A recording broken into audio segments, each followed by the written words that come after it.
a great honor to have the Prime Minister and the Crown Prince of Bahrain. That's a fancy two titles, I want to tell you. I don't know if I'd rather be the Prime Minister or the Crown Prince. I think I'd take the Crown Prince.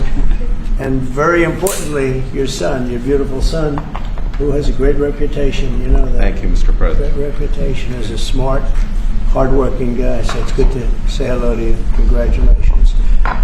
We've had a tremendous relationship, I have personally, with Bahrain over the years, and has been a fantastic ally. And anything they needed, we helped them, and anything we needed, they helped us. And we're going to be talking about a lot of different things, including the most perfect military maneuver that anybody's seen probably in 50 years, which took place a few weeks ago, and Iran knocked out their entire potential nuclear capacity. And it was obliterated. You know, I used that term. They said, well, maybe that's too much. I said, no, it turned out it was more than obliterated. They can't go back.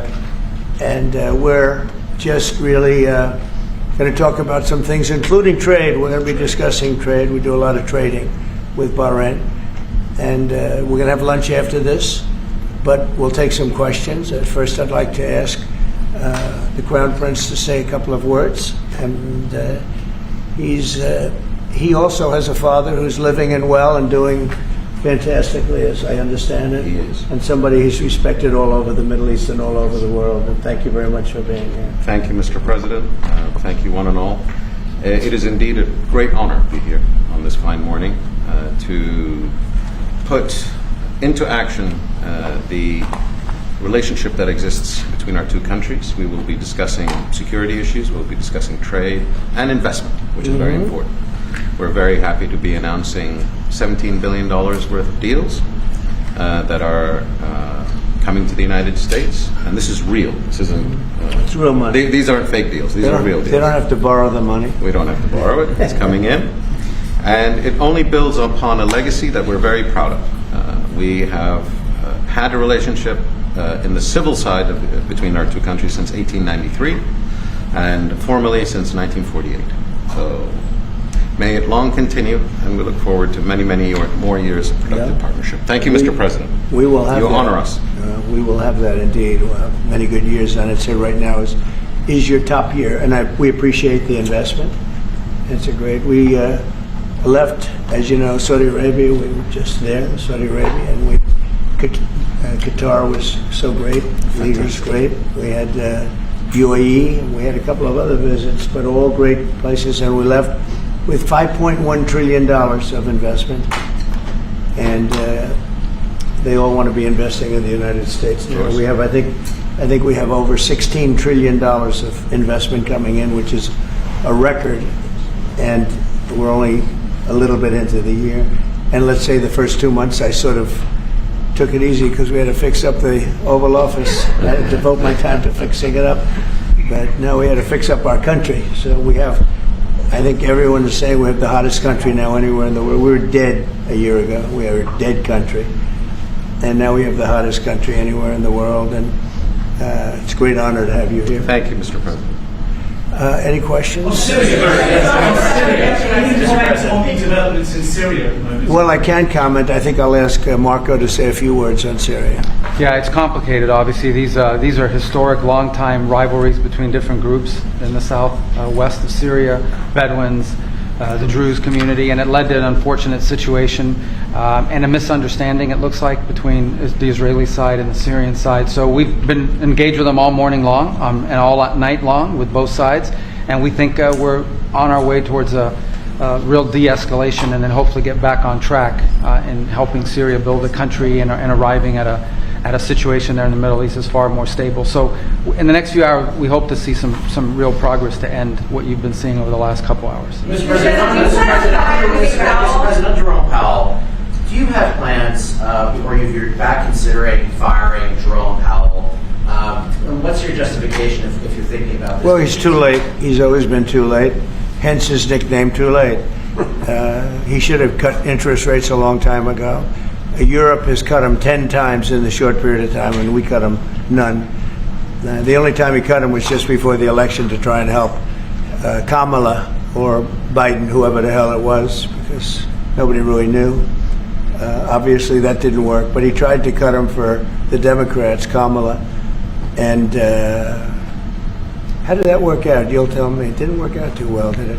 But I think he does a terrible job. He's costing us a lot of money, and we fight through it. It's almost, the country's become so successful that it doesn't have a big impact, but it does hurt people wanting to get a mortgage.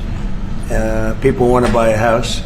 He's a terrible Fed chair. I was surprised he was appointed. I was surprised, frankly, that Biden put him in and extended him, but they did. So, no, we're not planning on doing anything. We're very concerned. He's doing a little renovation for $2.5 billion of the Fed,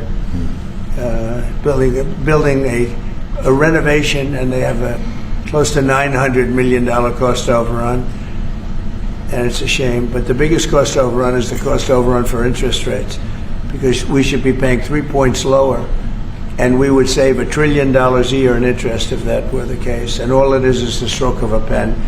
And that goes for his board too, because his board is not doing the job, because they should try and rein this guy in. So he's doing a lousy job, but no, I'm not talking about that. Fortunately, we get to make a change in the next, 8 months or so. And we'll pick somebody that's good, and we'll pick somebody. I just want a fair job. We want to see lower interest rates. Our country deserves it.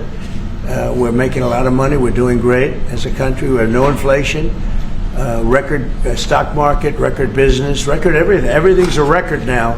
We had the worst inflation in history under Biden, and now we have almost no inflation. We've done a great job, and we should have the interest rates cut. So you were saying the other day that Scott Bessent, you're so happy with the Treasury that he's not your top option to replace Jerome Powell, whenever that may be, whenever you decide what you want to do with him. No, Scott's doing a very good job. No, I'm very happy with Scott, which I'd rather keep him. Kevin's somebody would consider. Kevin is fantastic, too. We have a lot of good people for that job. It's not a tough job, to be honest. Assuming you're smart, it's not a tough job. If you're a dummy, then I guess it's a tough job. But it might be one of the easiest jobs I've ever seen. And now on top of it, he's building a close to $3 billion little nest egg for himself. He's not doing the right job. We should be saving $1 trillion a year in interest. When he talks about cost, we should be saving, think of it, $1 trillion a year. Add that with the tariffs and everything else. But he just doesn't want. He's a knucklehead. But we'll see how that. We'll see how he's listening to this. That's a strange conversation. But we like to say it like it is. But we have a lot of people that want that job very badly, and I'm only interested in low interest people, frankly, because you don't need. I know. So they had the 71 different economists and people experts that they picked about a month ago. I was the only one, along with one person from maybe the Wharton School of Finance.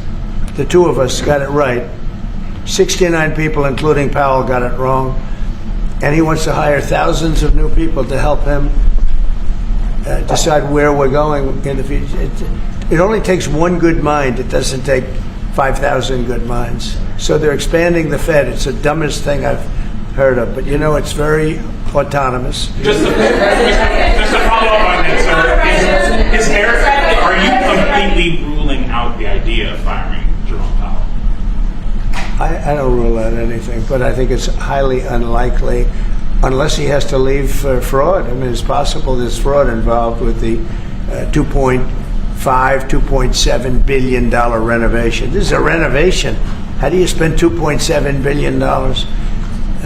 And he didn't have proper clearance, et cetera, et cetera. So that's going on. So there could be something to that, but I think he's not doing a good job.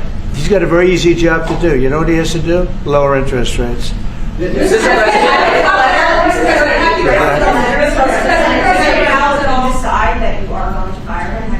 No, I haven't drafted a letter. So you didn't show a letter to Republican lawmakers last night? No, I talked about the concept of fire him. I said, what do you think?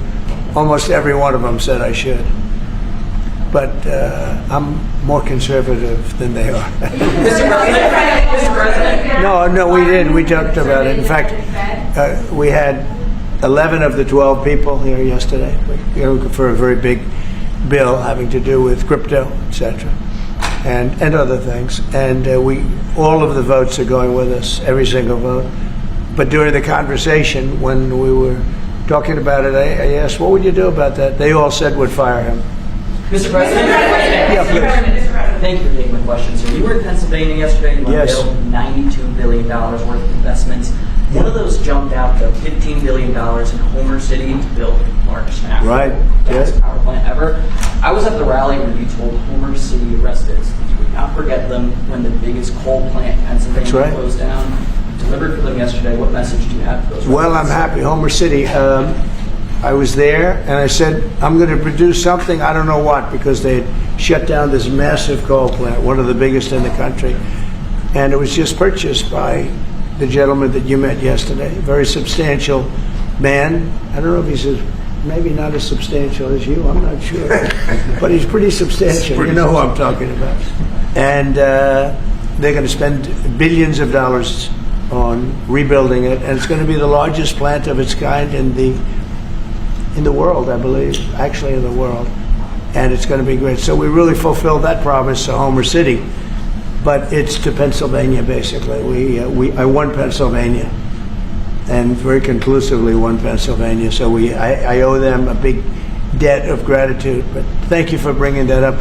We raised 92. It's actually going over 100. So it'll be over $100 billion to be invested in Pennsylvania. It was Pennsylvania Energy Project. So we had, everybody was there. Larry Fink was there. I mean, everybody was there and done a great job. The senator did a great job. And we were very proud. That was a great meeting yesterday. Thank you very much. Mr. President, for each of you, so for the Crown Prince, are you planning on taking any of the Patriot missiles that you're going to receive from the United States and divert those to help Ukraine? We have no current plans, as we have an operational requirement inside Bahrain to keep them there for the present time. At least. He's got plenty of them, too. And Mr. President, on the fentanyl And bill, They're wonderful. They're wonderful pieces of kit. They work very well. American technology is the best. Yep. and on the fentanyl bill that you're That's signing, maybe the most important part of this. He has his choice of everything, and we make the best military equipment by far in the Bar world. none. There's nothing close, right? Bar none. Yeah. Thank you. and on the fentanyl bill that you're signing today, do you hope that that's going to restart law enforcement cooperation with China on getting the fentanyl? Yeah, I think China's been helping out. I mean, it's been a terrible situation for many years with fentanyl, but since I came here, we're talking to them, and they're making big steps. They're also, as you know, being penalized. You know that, right? They're being penalized with tariffs because of the fentanyl, but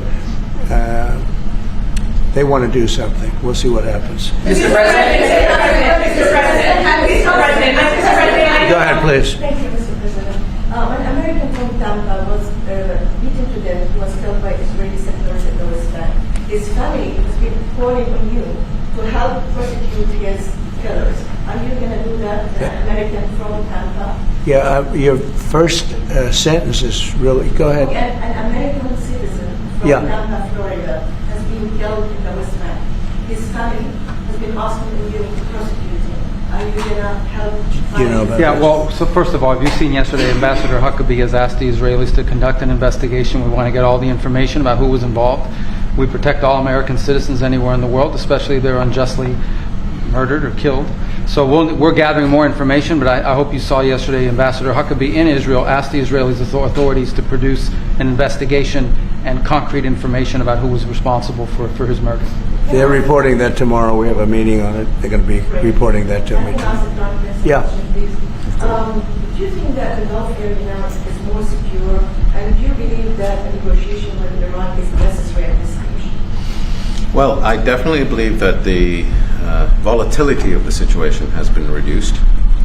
And we didn't know where it was going to go on the Sunday. We were very glad when we found out on the Monday. Let me put it that way. And should the Iranians want to negotiate, I believe the ball's in their court. That is the true reality of where we stand today. They are the ones that stand to benefit from a negotiation. And they do. They want to negotiate. they want to negotiate badly. We're in no rush because, we said we could have made a deal. They should have made a deal. And then we bombed the hell out of their various places. We're in no rush, but if they want to negotiate, we're here. Yeah. Mr. President, I know you want to move past all this intrigue over the Epstein files, but I do want to ask you to clarify something you said this morning. You said this was all a hoax. Has your attorney It's a big hoax. told you this was a hoax? What evidence? No, it's not the Attorney General. No, I know it's a hoax. It's started by Democrats. It's been run by the Democrats for 4 years. You had Christopher Wray and these characters and Comey before him. And it's a bad group. It started, actually, look at the Steele dossier. That turned out to be a total hoax. The 51 agents, the intelligence, so-called intelligence agents, it was a hoax. It's all been a big hoax. It's perpetrated by the Democrats. And some stupid Republicans and foolish Republicans fall into the net. And so they try and do the Democrats' work. The Democrats are good for nothing other than these hoaxes. They're bad for policy. They're bad for picking candidates that can get elected. Like in New York, we have a communist running. He may get elected too, actually, but he'll destroy the city. It's I call it the Epstein hoax. It takes a lot of time and effort. Instead of talking about the great achievements, we've had a great gentleman. Yesterday, as you know, went on CNBC and he made the statement that Trump may go down as the greatest president of all in the United States. And instead of talking about the things we've achieved, we've had tremendous achievement. They're wasting their time with a guy who obviously had some very serious problems, who died 3-4 years ago. I'd rather talk about the success we have with the economy, the best we've ever had, and all of the things we've done, including the Middle East. I mean, you see it. Instead, they want to talk about the Epstein hoax. And the sad part is it's people that are really doing the Democrats' work. They're stupid people. Yeah, go ahead. Go ahead. Mr. President, there's lots of reports coming into this meeting that you plan on firing Fed Chair Jay Powell. Is that right? Those are reports, but they're not true. So what would be useful to know, are you committed to picking someone from the outside, or are you going to interview? I have so many people that want that job. I have people that I've known a long time. They're calling me, begging for the job. You know what you need there? A smart person with common sense, but you need a very smart person for that job. I think it's one of the easiest jobs in government. You show up once a month and you make a statement about where the economy's going, and we're going to raise or lower interest rates. It's probably the easiest job I've ever seen. That's why I'm trying to figure, why does he want to expand and add more people? He's going to add more economists to tell him what to do. But the economists, I was right. All the economists were wrong. They admitted it. They admitted it this morning. Quiet. Go ahead. You mentioned fraud in an earlier answer. Are you saying you want to investigate the Fed chair for fraud related to this renovation? Well, I think he's already under investigation. He spent far more money than he was supposed to on rebuilding. I didn't see him as being the kind of guy that would want to have parks, rooftop parks, and everything else on top of buildings. But who wants to spend that money for the Fed? The Fed is supposed to sit there and say where interest rates are going, and a couple of other very easy things to do. And he spent $2.5 billion. I think he's got some problems. Mr. President, thank you, sir. You also reported a monthly surplus in the month. That's right, $25 billion. A ton of money. With these new tariff rates coming into effect on August 1st, we're going to be bringing in even more tariff revenue specifically. How much revenue do you think we can consistently bring in from these tariffs, and how big of a game changer is this, not only for the economy, but also fiscal responsibility? Well, we're going to be bringing in, already we've brought in over $100 billion. We'll be bringing in hundreds of billions of dollars. And the tariffs really haven't kicked in that much other than automobiles and steel. August 1st is a big day. August 1st is when very substantial money comes into our country. We've made deals with a lot of great places, but we had one yesterday, that was announced. We have another one coming up, maybe with India. I don't know. We're in negotiation. When I send out a letter, that's a deal. In other words, that's a deal. They don't want to ever say that. Oh, how many deals have you made? The best deal we can make is to send out a letter. And the letter says that you'll pay 30%, 35%, 25%, 20%, in one case 50%, Brazil, and because what they're doing to their former president is disgraceful. I know the former president. He fought like hell for the people of Brazil, that I can tell you. And I believe he's an honest man. I think what they're doing to him is terrible. So, yeah, we have some pretty good deals to announce, but every time we send out a letter, that's a deal. The big one really is going to be on the 150 countries that we're really not negotiating with, and they're smaller. We don't do much business with them. Because you have a lot of countries, you have over 200 countries, and a lot of people don't know this, but we'll have well over 150 countries that we're just going to send a notice of payment out, and the notice of payment is going to say what the tariff, and it's all going to be the same for everyone, for that group. They don't, they're not big countries, and they don't do that much business. It's not like the ones that we've agreed with, like China, like Japan, where we're negotiating with them, but I think probably we'll live by the letter with Japan. We're very close to a deal with India where they open it up. Indonesia yesterday was, it wasn't an open country, now it is. And they have tremendous copper, quality copper, and probably the most copper. And we made a deal with Indonesia. We pay no tariff, zero, and we have total access to trade. That's a phenomenal deal for our companies. And we've agreed with them, as you know, on 19%. They pay 19%. And it's a good deal for them, and it's a good deal for us, so in that case. But we have a number of them coming up. But overall, we're doing well, and we're taking in a lot of money, a lot of money. We have the number one, we have the most oil of any country in the world, even more than them, which is hard to believe. But we have a little larger piece of land, right? You do, sir. But so. we're number one in the world in oil, and we're drilling, and today it hit $64 a barrel, which is great, and that'll help stop wars, actually. If you want to know the truth, it's going to help stop wars, and we hope to get it down a little bit more.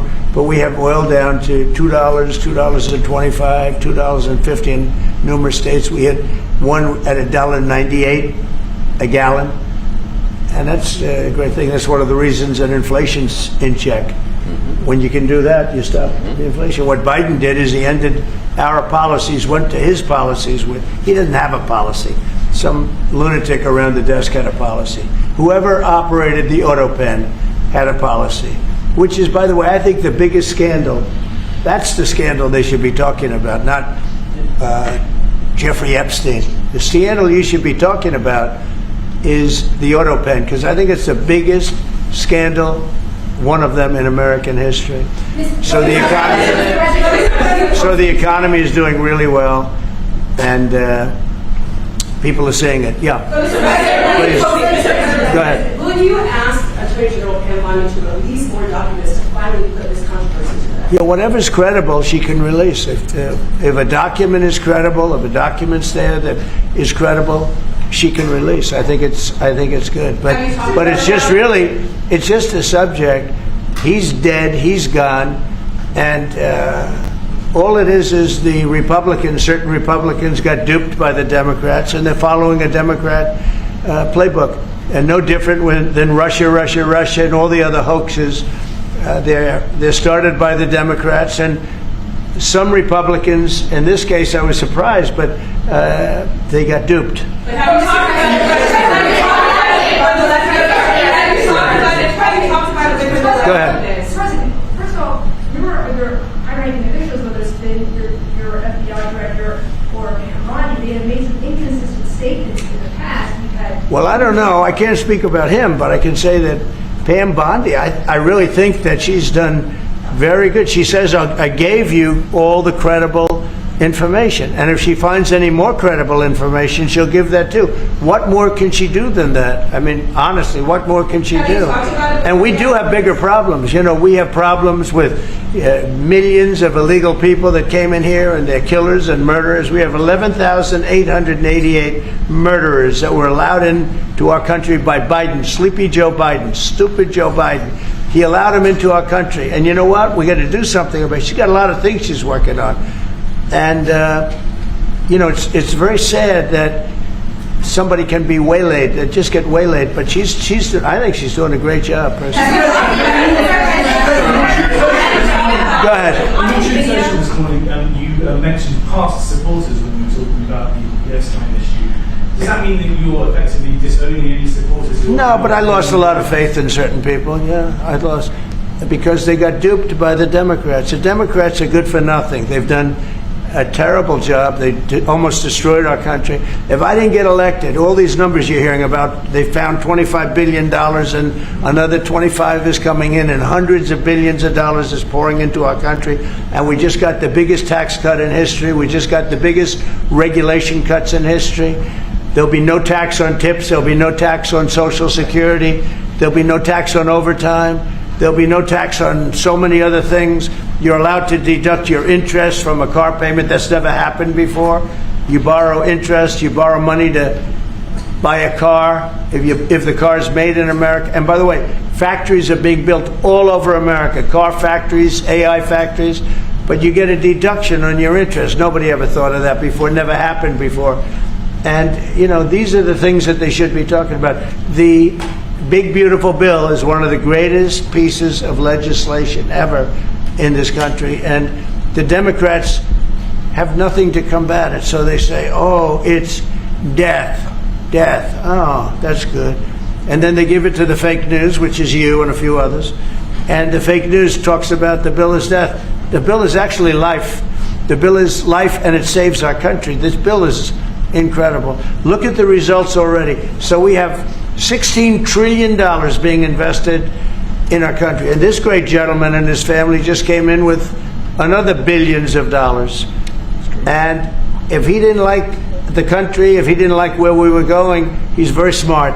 He'd come, maybe he wouldn't even come. I think maybe he wouldn't even come. You'd save your time. But, you know, it's one of those things. But if he didn't like where this country was, he wouldn't be investing billions of dollars in this country. But think of it, $16 trillion, more than has ever been even contemplated before. And we haven't even started yet. So that's what I want to talk about. I want to talk about the success. And the Democrats have nothing to show for what they do. They almost destroyed. They allowed 25 million people to come into our country, gang members, jailbirds, from all over the world, not South America, from all over the world. They allowed them to come into our country from mental institutions, insane asylums, just walk right through. They couldn't come into your country. They couldn't come into any country in the world except our country. And they came in from the worst places, gang members, drug dealers. They all came in. Turn it off, please. They all came in. And I'm doing something about it. We have it under check right now. We got rid of a lot of the murderers already. Some of them we put in our prisons because they're so bad we don't want to take a chance in putting them in a foreign prison and have them come back. But we've done a great job. Our country's in great shape. We literally have the hottest country anywhere in the world right now. And it's true what the king said, what a lot of people said. We were a dead country. 1 year ago, we were a dead country. We were laughed at all over the world. We had Afghanistan with that horrible embarrassment, most embarrassing moment in the history of our country. Look what happened with Russia and Ukraine. That should have never happened. Look what happened with Israel. That would have never happened. Hamas had no money. Iran had no money. There was no money to do an attack like that. All these things that happened that wouldn't have happened if you had good leadership. And that's what you should be talking about. Thank you very much, everybody. Thank you.